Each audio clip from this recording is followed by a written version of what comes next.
ऐसे एक जिला है मधुबनी। क्या है? मधुबनी जिला क्यों प्रसिद्ध है?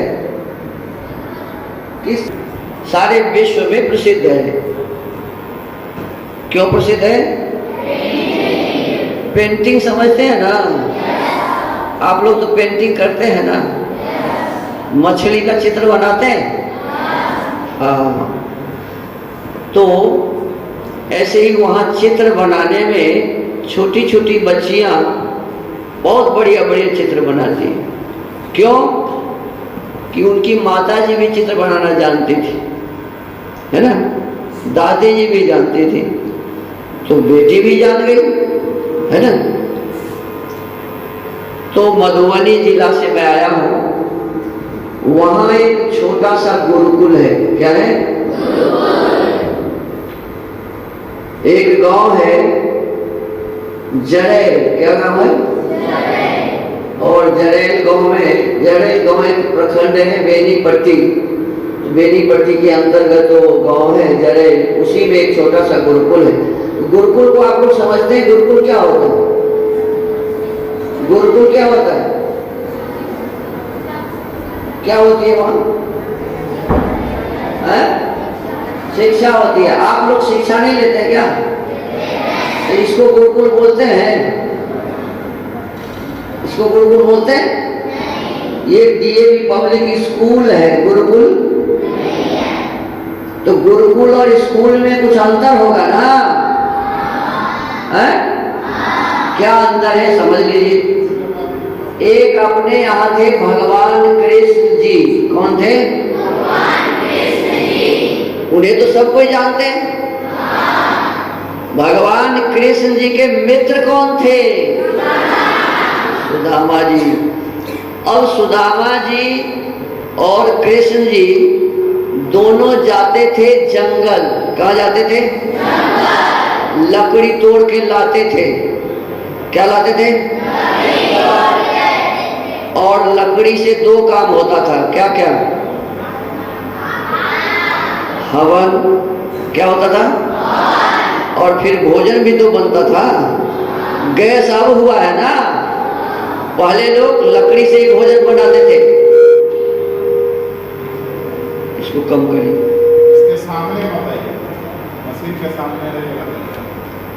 लकड़ी से भोजन भी बनता है ना, तो भोजन बनाते थे।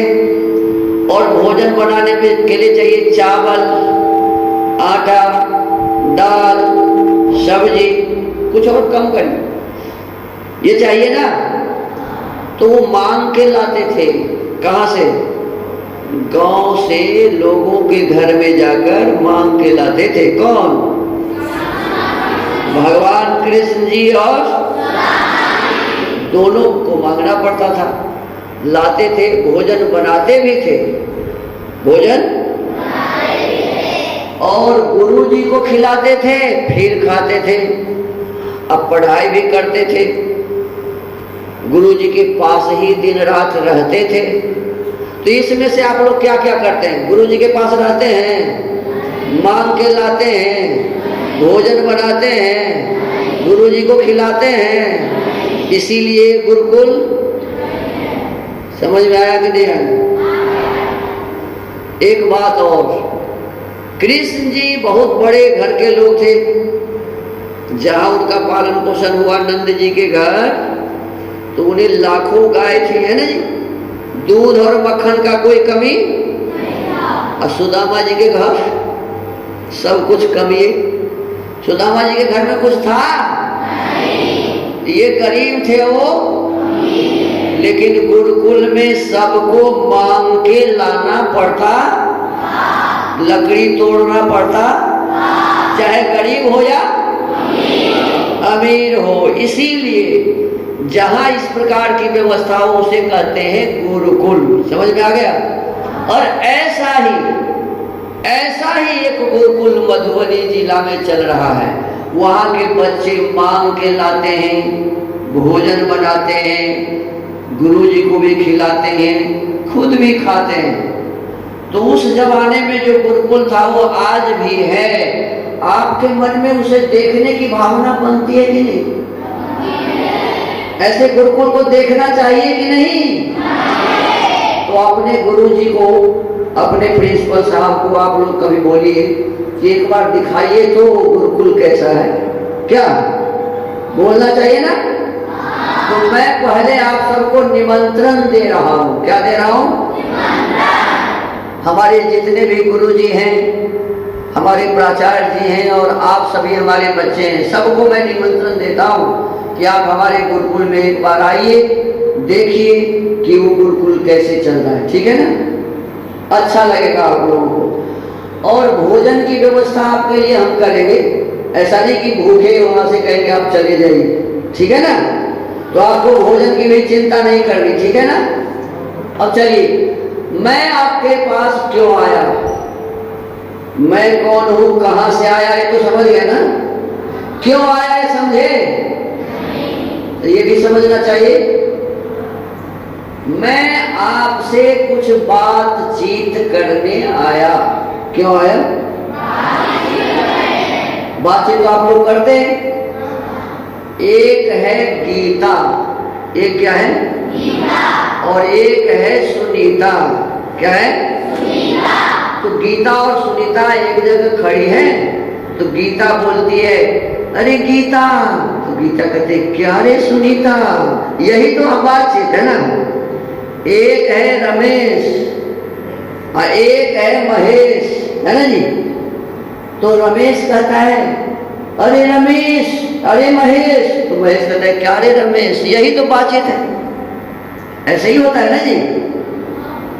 एक दूसरे से सवाल जवाब करना, यही तो बातचीत है। तो कुछ बातचीत हम आपसे करें। आपको बातचीत करने में आपस में कोई भय होता है क्या? तो मुझसे भी बात करने में कोई भय होना चाहिए? बिल्कुल नहीं होना चाहिए। क्यों? जो डर गया सो, अब तो जानते ही, जो डर गया सो, तो इसका मतलब ये नहीं कि आप उदंडता करें। डरना तो नहीं है, लेकिन उदंडता नहीं करनी, क्योंकि आप अच्छे विद्यालय के अच्छे बच्चे हैं। ये विद्यालय अच्छा है ना? तो अच्छा विद्यालय जहाँ होता है तो उनके बच्चे अच्छे होते हैं ना। तो किसी प्रकार की उदंडता हमें नहीं करनी। ठीक है? समझ में आया? अब हम लोग शुरू करते हैं बातचीत। क्या शुरू करते? बड़े हो जाएंगे, सब कुछ पढ़ाई कर लेंगे, फिर आप क्या करेंगे? जोर से बोलिए। इन शिक्षकों के क्लासेस 6 के विभिन्न सेक्शन में है। क्या करेंगे? हम सभी नौकरी करेंगे। ठीक है ना? पढ़ाई लिखाई करके बड़े हो जाएंगे तो हम सब नौकरी करेंगे। अच्छा एक बात बताइए, आपके गांव में जो धनी मानी लोग हैं उनके यहाँ नौकर होता है या नहीं? होता है। जहाँ नौकरी वो करते हैं जिनके पास, उनको क्या करते हैं? पीरियड वाइज 6 के नौकर काम करते हैं जिनके पास, उनको क्या करते हैं? मालिक करते हैं। क्या करते हैं? अब एक बात बताइए, मालिक बड़ा होता है ना नौकर? ये आपको पता है, मालिक बड़ा होता है। अब मालिक बड़ा हुआ तो नौकर छोटा होता है ना? आप सभी पढ़ लिख करके बनेंगे नौकर। अभी तो आपने कहा, आप सबने अभी कहा कि पढ़ लिख करके क्या करूंगा, क्या करोगी? नौकरी। और नौकरी करने वाला ही तो नौकर होता है। नौकरी करने वाला क्या होता है? नौकर का मतलब छोटा। नौकर का मतलब तो आप छोटे करने के लिए पढ़ाई कर रहे हैं। अरे देखिए, हम लोग पढ़ाई करेंगे छोटा करने के लिए क्या? तो ये दिमाग में क्यों पाले हुए हैं कि मैं पढ़ाई करता हूँ, पढ़ाई करके बड़ा हो जाऊंगा तो नौकरी करूंगा, नौकरी करूंगा। देखो, हम आप पढ़ाई लिखाई के उद्देश्य को नहीं समझ रहे हैं, इसीलिए ऐसा बोलते हैं। अरे नौकरी तो वो भी करता है जो पढ़ाई लिखाई नहीं किया है कि नहीं? नौकरी वो भी करता है जो पढ़ाई लिखाई नहीं किया हुआ है। पढ़े लिखे लोग भी नौकरी करते हैं और चाहे कितना भी बड़ा नौकरी करते हैं, जिनके अंदर में रहते हैं ना वो, उनसे वो अपने आप को समझते हैं कि मैं छोटा हूं और मेरे ऊपर वाले मुझसे बड़े हैं, है ना जी? तो ये भाव मेरे अंदर बैठ जाता है। तो पढ़ाई लिखाई का उद्देश्य नौकर बनना, नौकरी करना नहीं है। देखो, हमें नौकरी करना पड़ता है, इसका कारण दूसरा है। हमें रोटी चाहिए, क्या चाहिए? कपड़े चाहिए, मकान चाहिए। तो रोटी, कपड़ा, मकान का उद्देश्य है नौकरी करना, पैसे कमाना, व्यापार करना। ये सब क्यों लोग करता है? पैसे के लिए करता है, पैसे की आवश्यकता हमें है, इसीलिए हम वो काम करते हैं। पढ़ाई जो करते हैं ये हमें पता नहीं है। हमें पढ़ाई करने का उद्देश्य समझना चाहिए कि जब हमारे ये बच्चे छोटे थे, 6 महीने के, कितने? आप तुम कभी 6 महीने के थे या नहीं थे? हमारे 6 महीने के बच्चे ये जानते थे कि अ कैसे लिखा जाता है? ABCD जानते थे? नहीं जानते थे। इसका मतलब आपने कुछ माँ से सीखा, कुछ पिताजी से सीखा, कुछ अपनी बड़ी दीदी से सीखी, क्या नहीं? कुछ मान लीजिए भैया से सीखा, पड़ोसी पड़ोसियों से भी सीखा। और जब स्कूल आने लगे तो LKG में भर्ती हो गए। इसमें वहां पढ़ाई शुरू हो गई। A for Apple, B for ball, C for, अरे आपने पढ़ा कि नहीं? तो कुछ बातें LKG में सीख लिया, फिर UKG में गया तो उससे ऊपर वाली बात सीखा, ट्विंकल ट्विंकल लिटिल स्टार, है ना? अरे ऐसे कुछ आगे बढ़ गए ना। अब जब दूसरी क्लास में गए, माने UKG में, तो कुछ उसमें सीखा, फिर 1 में गए, 2 में गए, 3, 4, 5, 6 में गए, है ना? इसी प्रकार से जिस क्लास में हम गए, उस क्लास में जो बातें पढ़ाई लिखाई हो रही थी उसको हमने सीखा, क्या है ना जी? अभी आपसे कोई पूछे कि 12वीं क्लास की बात बताओ तो कौन सा बता देंगे? इसमें कोई है 12वीं वाला? आप लोग 12वीं के हैं? नहीं। पढ़ाई किए हैं? नहीं। तो कुछ बता सकते? नहीं बता सकते। इसका अर्थ क्या हुआ? जिसको जानेंगे वही बताएंगे, है? जैसे जब हम डॉक्टरी की पढ़ाई करेंगे तो डॉक्टरी की बात बताएंगे, जब हम इंजीनियरिंग की पढ़ाई करेंगे तो इंजीनियरिंग की बात बताएंगे। इसका मतलब हुआ कि हम पढ़ाई लिखाई करते हैं सीखने के लिए, जानने के लिए। क्या जी? पढ़ाई लिखाई क्यों करते हैं? जिस वस्तु को नहीं जानते थे, जिसके बारे में मुझे कोई जानकारी नहीं थी, उस विषय वस्तु को हम जानने के लिए पढ़ाई करते हैं। समझ में आया कि नहीं? पढ़ाई करने का पहला उद्देश्य है कि जो चीज नहीं जानते हैं उसको जानने के लिए पढ़ाई करते हैं। समझ में आ गया? दूसरी बात, हम पढ़ाई जब करते हैं तो 2 तरह की बातें सीखते हैं।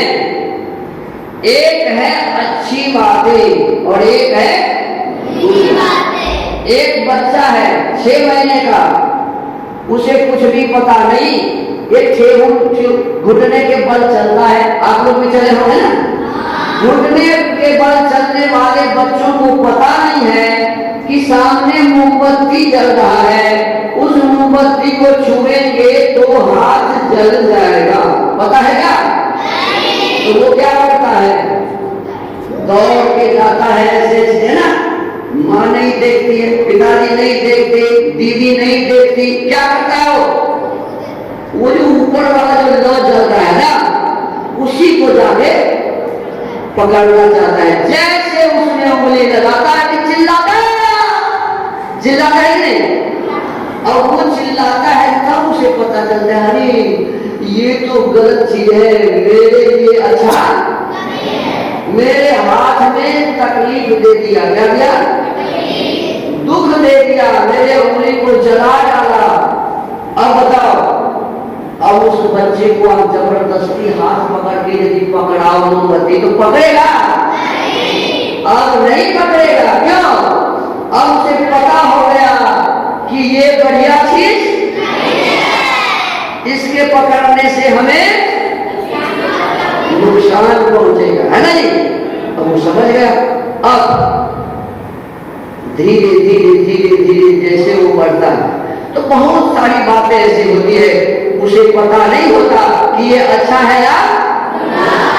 अब माँ बताती है, पिताजी बताते हैं, हमारे गुरुजी शिक्षक बताते हैं कि ये काम करो क्योंकि अच्छा है, और ये काम ना करो क्योंकि ये बुरा है।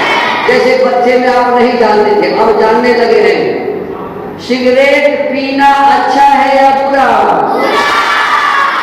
पहले जानते थे, बाद में सीखे है ना। जब छोटे बच्चे थे तो नहीं जानते थे। बीड़ी पीना अच्छा है या बुरा? गांजा पीना? आप लोग तो नहीं पीते ना, झूठ बोलते हैं, हमारे सभी बच्चे झूठ बोल रहे हैं। यहाँ जितने भी आप बैठे हैं ना, सभी बीड़ी सिगरेट पीते नहीं पीते? अभी आप बोले थे हाँ गुरुजी मैं पीता हूँ, पीती हूँ। मैं बताऊं आप कैसे पीते हैं। आप रास्ता में चलते हैं, रास्ते में चलते हैं, किसी को पीते हुए देखा? पीते हुए देखा? पी के धुआं कहाँ फेंकता है? हवा में। सच बोलना, कभी भी नाक में वो दुर्गंध गया कि नहीं? गया है ना, नाक में दुर्गंध।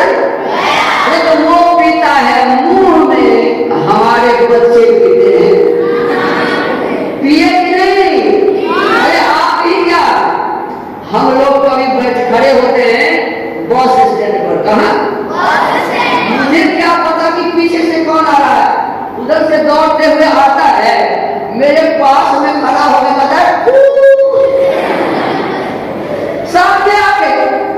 सामने आके कहता अब मेरे नाक में जाएगा कि नहीं? नाक में जाएगा तो मैं पिया कि नहीं? मैं भी पी लिया। ये सब गुरुजी पीते हैं, पूछ लेना गुरुजी से, है ना। जितने गुरुजी है ना मजबूर है पीने के लिए, है ना। क्यों? कि आज हमारे समाज के अधिकांश लोग बीड़ी सिगरेट गांजा पी रहे हैं, और पीने वाले फेंकते हैं कहाँ? हवा में। और हवा तो मेरे भी नाक में, तो फिर हम पी लेते हैं। अच्छी बात है क्या?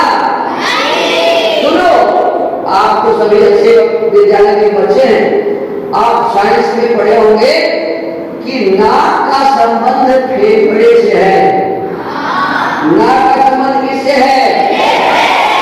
जब हम नाक से उस दुर्गंध को ग्रहण करते हैं, बीड़ी वाले धुआं को, सिगरेट वाले धुआं को, गांजा वाले धुआं को, तो सीधा सीधा मेरे फेफड़े को नुकसान पहुंचाता है। किसको नुकसान पहुंचाता है? तो मेरा फेफड़ा तो जल्दी खराब हो जाएगा वो पीने वाले से, है ना।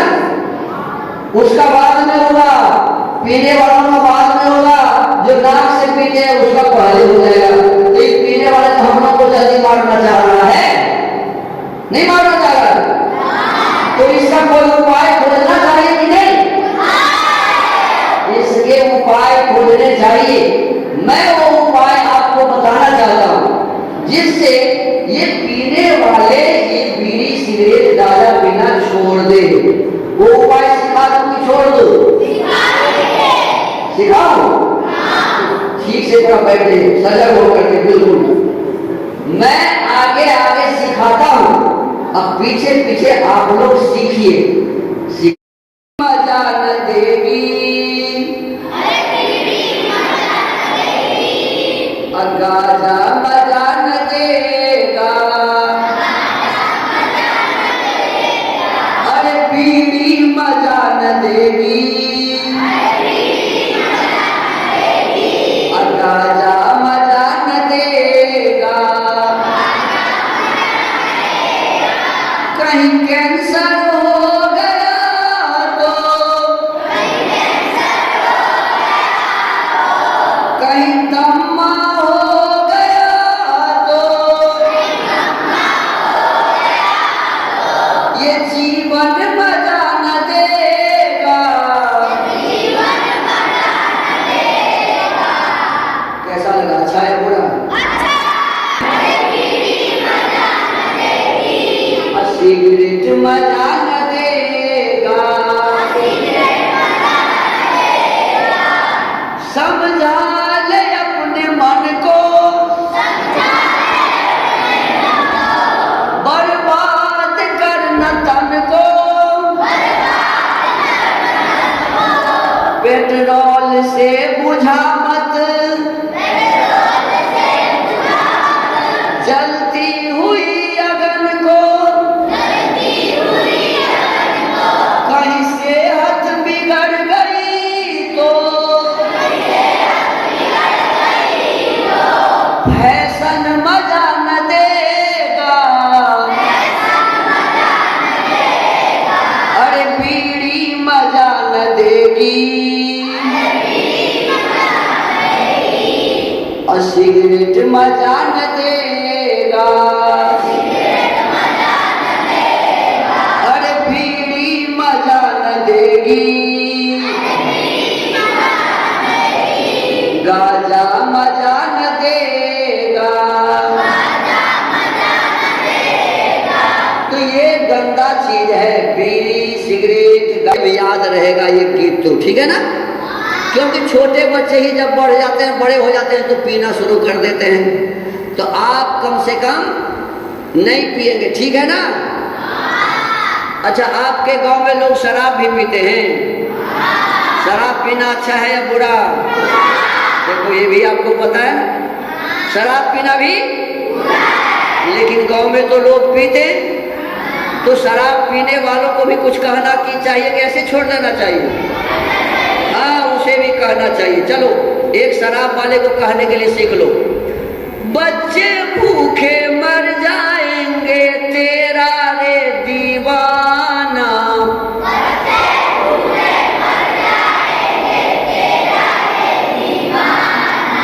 किसको कहना है? हाँ, बच्चे भूखे मर जाएंगे तेरा रे दीवाना,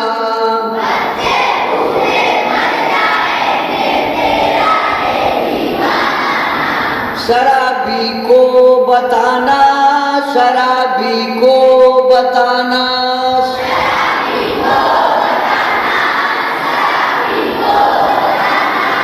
रात दिन पीकर बर्बाद होता है, तू घर भी ना आता, मैं खाने में सोता है,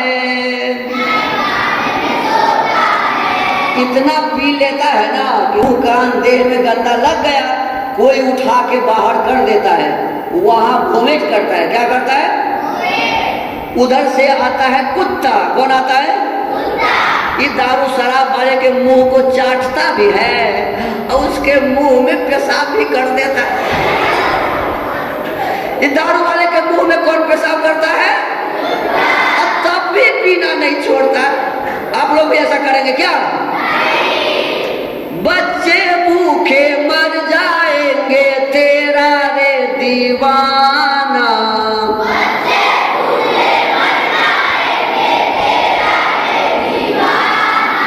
शराबी को बताना, शराब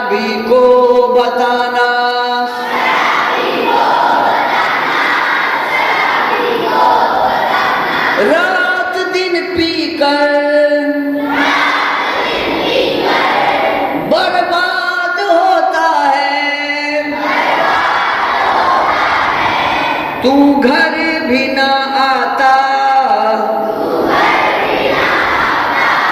मैं खाने में सोता है, बेटी तेरी है जवान,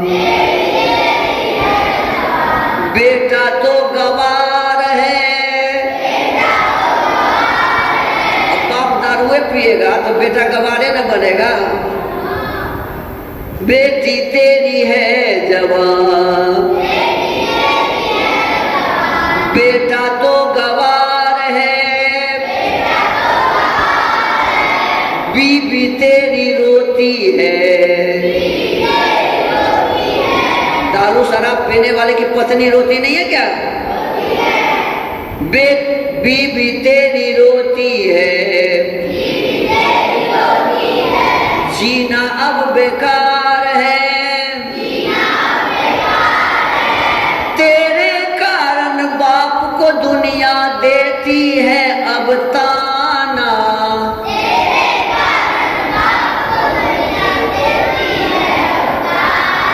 जिसका बेटा दारू पीने लगता है तो उसके बाप को लोग क्या कहते हैं, तू क्या बोलेगा, तुम्हारा बेटा तो दारू पीता है, कहता है कि नहीं? तो बाप का नाम ऊंचा हुआ। आप लोग ऐसा करेंगे क्या? अरे बच्चे होते हैं माँ बाप का नाक कटाने के लिए।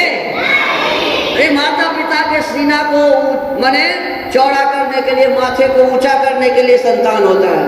आप ऐसा काम करिए जिससे माता पिता के नाम हो, बदनाम। समझ में आया कि नहीं आया? तेरे कारण बाप को दुनिया देती है अब ताना,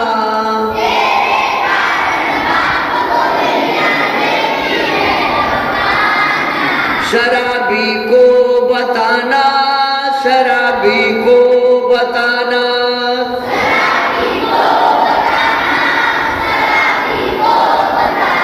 बच्चे भूखे मर जाएंगे तेरा रे दीवाना,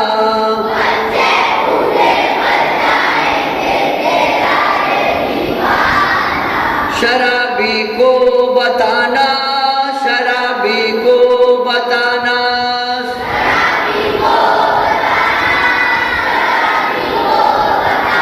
अब आपको ये समझ में आ गया कि हम पढ़ाई लिखाई इसलिए करते हैं कि अच्छी बातों को भी जान लें, बुरी बातों को भी जान लें, समझ लें।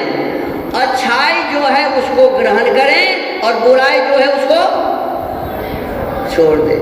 इसीलिए पढ़ते हैं। क्यों पढ़ते हैं? अच्छाई को जानकर, अच्छाई को ग्रहण करने के लिए और बुराई को। अब एक बात बताओ, यहाँ गड्ढा है, क्या है? मैं आंख बंद करके दौड़ रहा हूं और यहाँ सीधा गड्ढा में पैर डाल दूं ऐसे, तो क्या होगा? हाथ पैर सब टूट जाएंगे ना।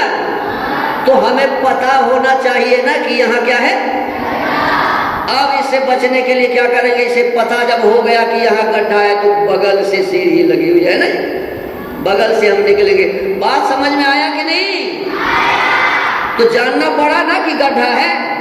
गलत को भी जानना पड़ता है कि ये गलत है ना। पता ही नहीं होगा तो उससे कैसे बचेंगे? तो गलत से बचने के लिए पढ़ते हैं, अच्छाई को ग्रहण करने के लिए पढ़ाई करते हैं। समझ में आ गया? नहीं आया? अब आप कुछ भी बन जाओ, अब डॉक्टर बन जाओ, इंजीनियर बन जाओ, प्रोफेसर बन जाओ, आज के डॉक्टर के जैसा मत बनना। आप कभी डॉक्टर के पास यदि गए हो तो क्या करता है? वो दवा बेचारा लिख देता है ना, और उसको लेकर के गोपालगंज में चले जाओ, सारे दुकान में खोज डालो, किसी में भी वो दवा मिलने वाला कहाँ मिलेगा? वो डॉक्टर साहब के क्लिनिक में जो दवा का दुकान है ना, उसी में मिलेगा। क्यों? कि ये बेचारा डॉक्टर साहब ने आपको दवा कंपनी के हाथ बेच दिया है। क्या किया है? अपने आप को किसके हाथ बेच दिया? दवा वाले के हाथ। बताओ, जो दवा वाला 1 करोड़ रुपया डॉक्टर को देगा तो वो 100 रुपया किस पर चढ़ाएगा? दवा के ऊपर में ना। नहीं चढ़ाएगा। और 10 रुपये का दवा है, कितने का? अब वो बेचता है 100 रुपया में। कितना में? कितना घोटाला हो गया? अब बताओ, कि 90 रुपया घोटाला करने वाला डॉक्टर है कि डाकू है? आप लोग भी ऐसे ही डॉक्टर बनना चाहते हैं? अरे ऐसे ही डाकू बनेंगे क्या? अब समझ में आ गया कि हम पढ़ाई क्यों करते हैं, घोटाला करने के लिए नहीं, है ना? अब घोटाला करने के लिए पढ़ते हैं? अपने आप को बेचने के लिए पढ़ते हैं? नहीं, जो भी गलत काम है उससे दूर रहेंगे। बताओ, घूस लेना अच्छा काम है बुरा? अच्छा काम है। तो आप वीडियो बनेंगे तो घूस लेंगे कि नहीं? अभी तो लेते हैं वीडियो साहब घूस, है ना जी? वीडियो साहब घूस लेते हैं, सीओ साहब घूस लेते हैं, मुखिया जी घूस लेते हैं, क्या जी? सुना है आप लोगों की नहीं? अब बताओ, तो अब आप लोग पढ़ाई करके क्या करेंगे? ऐसा काम, तब तो पढ़ाई का उद्देश्य पूरा होगा।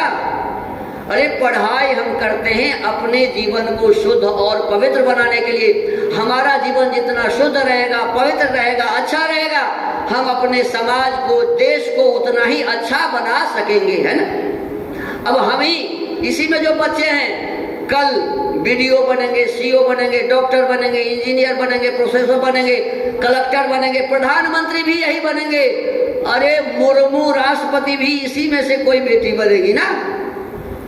बनेगी कि नहीं?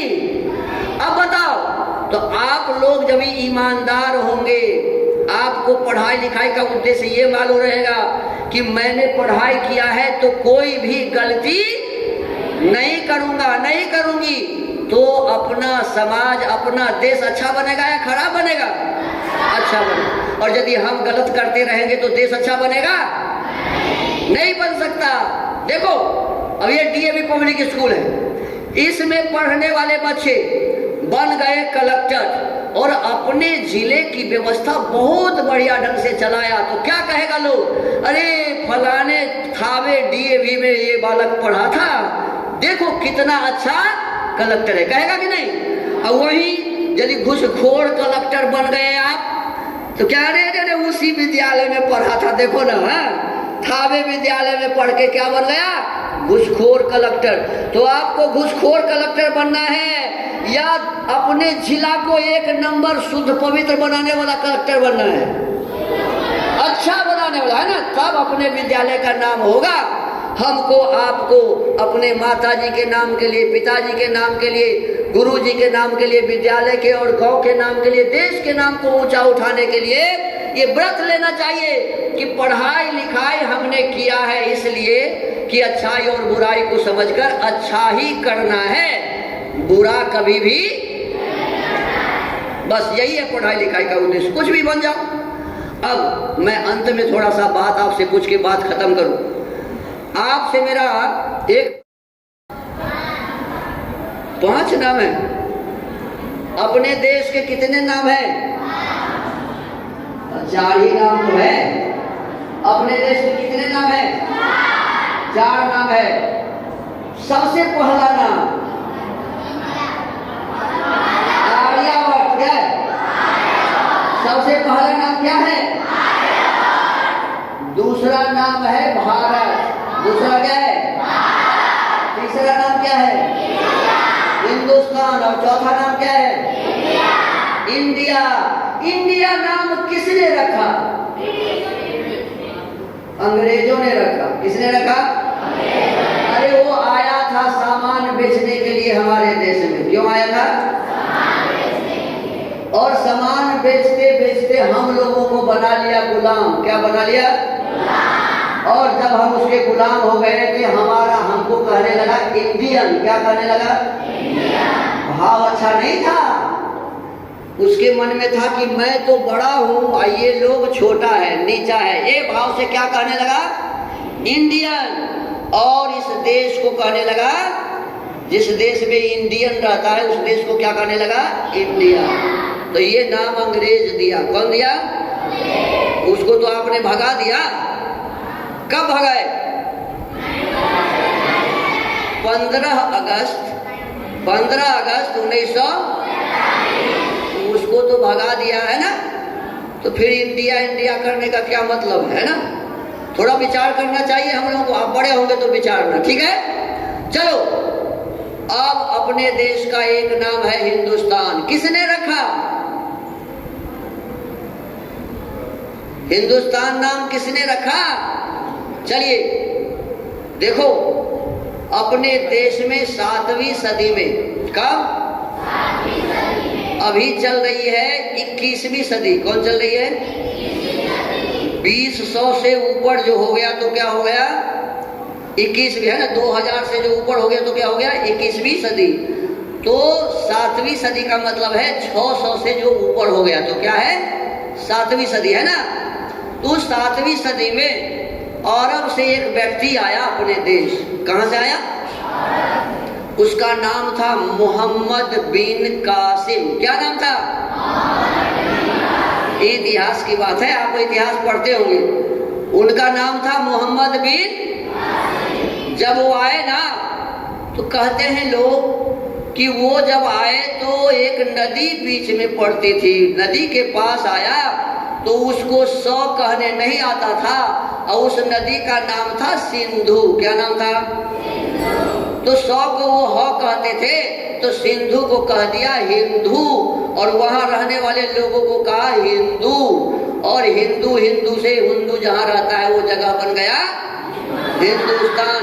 लेकिन ये बात सही नहीं है। क्यों? कि जहां से वो आए थे, जहां से आए थे, उस देश का धर्म उस समय हो गया था इस्लाम। क्या हो गया था? तो इस्लाम में 100 है कि नहीं? इस्लाम में 100 है कि नहीं? तो इस्लाम तो उसको कहने ही आता था। तो ये क्या बात है कि उसको हक मन 100 नहीं कहने आता था, तो इस्लाम कहने आएगा और सिंधु नहीं कहने आएगा क्या? ये सब बातें समझदारी की बातें नहीं है, सोचने वाली बात है, खोज करने वाली बात है। वो किसी बुरे मकसद से हमें हिंदू कहे और इस देश को हिंदुस्तान कहे। चलो, इतना तो हम समझ गए कि मोहम्मद बिन कासिम, फिर इसके बाद में बाबर, हुमायूं, ये सब हमारा नाम, हमारे देश का नाम पक्का कर दिया कि यहाँ के लोग हिंदू हैं और देश का नाम हिंदुस्तान है। इसके बाद इससे पहले इस देश का नाम था भारत। क्या नाम था? अपने देश का नाम क्या था? किसने रखा? किसने रखा? अरे भारत के नाम पर रखा गया है ना, भारत के नाम पर रखा गया है। लेकिन भारत नाम रखा किसने, ये हमें पता करना चाहिए। देखो, जिस समय इस देश का नाम था आर्यभट्ट, उस जमाने में एक माता जी उस देश में रहती थी। माता जी का नाम था शकुंतला। क्या नाम था? शकुंतला माता जी के गर्भ में जब संतान थे तो आकाश में बादल लगा हुआ था, मेघ बरसने वाली थी, बिजली चमक रही थी, बादल कड़क रहा था। तो उस समय शकुंतला जी बोलती है, ए मेघ, तू ऐसे मत गरज। क्यों? कि तू गरज रहा है तो मेरे पेट में जो संतान है उसे हो रहा है कि सामने शेर आ गया और शेर के मारने के लिए वो बाहर आना चाहता है और मुझे दर्द हो रहा है, इसीलिए तू मत गरज। यानी अपने बच्चा को क्या बनाना चाहती है? शेर को मारने वाला बहादुर। क्या बनाना चाहती है? शेर को मारने वाला बहादुर। वही बालक जब जन्म लिया उसका नाम हुआ भरत। जब 5 ही वर्ष के थे तो शेर के साथ खेलते थे और शेर के मुख के दांत को गिनते थे, 1 2 3 4 5। इतना बहादुर था। आप लोगों के बीच में यदि मान लो एक चूहा आ जाए तो आप डर जाते हैं, चूहा से भी डर जाते हैं, लेकिन भरत शेर से भी डरता नहीं था, ऐसा बलवान था। वही भरत जब राजा बने आर्यभट्ट का, तो उस जमाने के जो लोग थे, जैसे अभी मोदी जी हैं प्रधानमंत्री, तो उनके साथ बहुत लोग काम कर रहे हैं ना, ऐसे ही उस जमाने के जो लोग थे उन्होंने सोचा जब भरत इतना बड़ा राजा है, महान राजा है, विद्वान राजा है, बलवान राजा है, तो क्यों न इसी के नाम पर अपने देश का नाम रख दिया जाए, जो हमारे आने वाले संतान ऐसा गर्व करेंगे कि हमारा राजा इतना महान था, हमारे देश के भरत राजा इतना बलवान था, विद्वान था, महान था, हमको भी बलवान, विद्वान और महान बनना चाहिए। ये सीख देने के लिए इस देश का नाम हमारे विद्वानों ने क्या रख दिया? भारत। उससे पहले इस देश का नाम था आर्यावर्त। आर्यावर्त का मतलब होता है आर्य प्लस आवर्त बराबर आर्यावर्त। आर्य जहां रहते थे उस जगह का नाम क्या है? आर्यावर्त। आर्य का मतलब होता है श्रेष्ठ। आर्य का मतलब क्या होता है? श्रेष्ठ, अच्छा आदमी।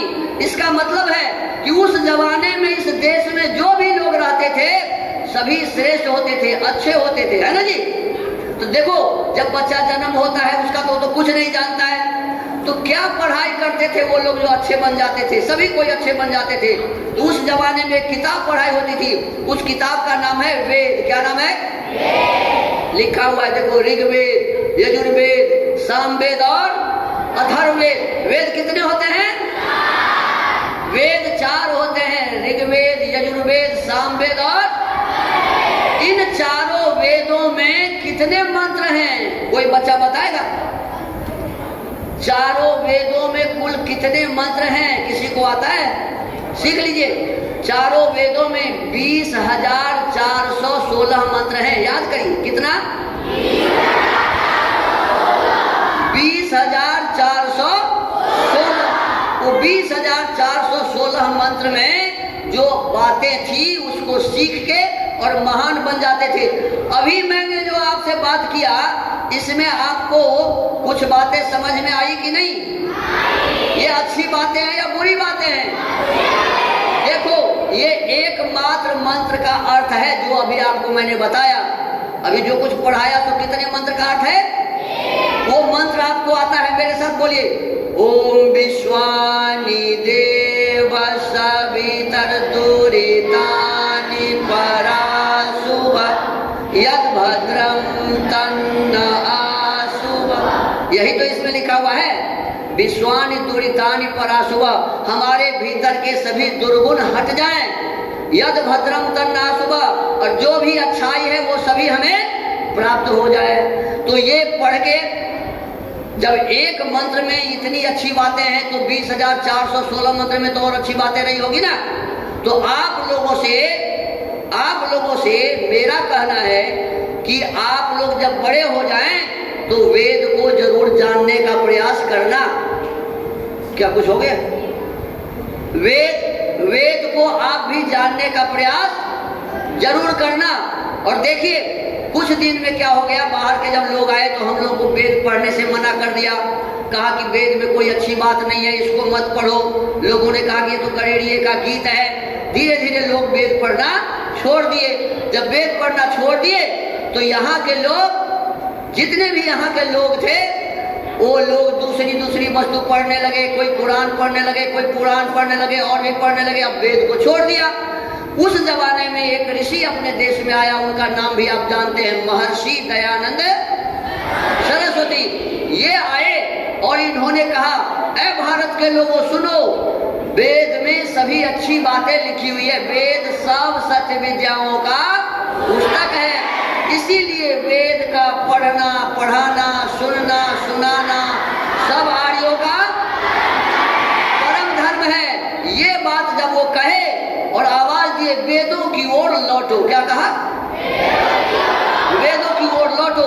तब लोगों का ध्यान इसके तरफ आया और धीरे धीरे अब लोग वेद को समझ रहा है। आप लोग वेद पढ़ रहे हैं, जैसे विश्वानि देव मंत्र आपने पढ़ा है, ऐसे आप जब बड़े होंगे तो उनका एक किताब लिखा हुआ है, सत्यार्थ प्रकाश। क्या है? सत्यार्थ प्रकाश में सारी बातें बहुत बढ़िया ढंग से बताई हुई है। तो आप अपने जीवन में सत्यार्थ प्रकाश जरूर पढ़ेंगे, है ना जी? क्या पढ़ेंगे? सत्यार्थ प्रकाश। जब बड़े हो जाए तो याद रखना कि गुरुजी आए थे, बोले थे सत्यार्थ प्रकाश पढ़ने।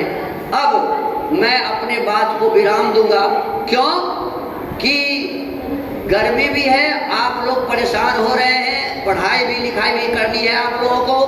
तो अब मैं 3 बार नारा लगाऊंगा। एक बार कहूंगा भारत माता की जय। क्या कहूंगा? तालाब पर जब हम खखार थूक फेंकेंगे तो कौन खाता है? मछली है, उसको आप लोग खा लेते हैं। एक कुत्ता मर गया, कुत्ता पानी में है, कौन खाएगा? मछली, और उसको हम लोग खा जाते हैं। विचार करना चाहिए। चलिए मेरे साथ बोलिए, भारत माता की, भारत माता की। हम कहेंगे तन मन को करता कौन खराब, आपको बोलना है मांस मछली अंडा शराब। तन मन को करता कौन खराब, तन मन को करता कौन खराब। हम कहेंगे शराब पीना छोड़ दो, आपको हाथ उठा के कहना है छोड़ दो छोड़ दो, शराब पीना छोड़ दो। अरे इतने बच्चे जब एक साथ शहर में जाके नारा लगाए तो शराब पीने वाले का दिल दहल जाएगा, है ना। शराब पीना छोड़ दो, शराब का बोतल फोड़ दो, शराब के ठेके तोड़ दो। मैं कहूंगा जो भी हुआ नशे का शिकार, आपको कहना है उसका उजड़ा घर परिवार। जो भी हुआ नशे का शिकार, अरे नशा पीने वाले के घर वाली रोती रहती है और घर वाली के गहना भी बेच के पी जाता है। अच्छी बात है क्या? जो भी हुआ नशे का शिकार, उसका उजड़ा घर परिवार। जो भी हुआ नशे का शिकार। और अंत में हाथ जोड़ के मैं कहूंगा नमस्ते। क्या कहूंगा? मैं हाथ जोड़ा हुआ हूं तो छोटा हो गया? आप सभी हाथ जोड़िए और सुनो, हाथ को खाली जोड़ना नहीं चाहिए, हाथ को जोड़ के मुंडी को नीचे झुकाना चाहिए, ऐसे सिर को, है ना। अभी नहीं झुकाना है, जब नमस्ते कहना होगा तब। और अपने हाथ का जो ये बड़ा वाला उंगली है ना, उसको हृदय में लगाना है। इसका मतलब क्या हुआ? बुद्धि पूर्वक। क्या हुआ? ताकत भी हमारे पास है क्षमता के अनुसार, है ना। और फिर प्रेम कहाँ होता है?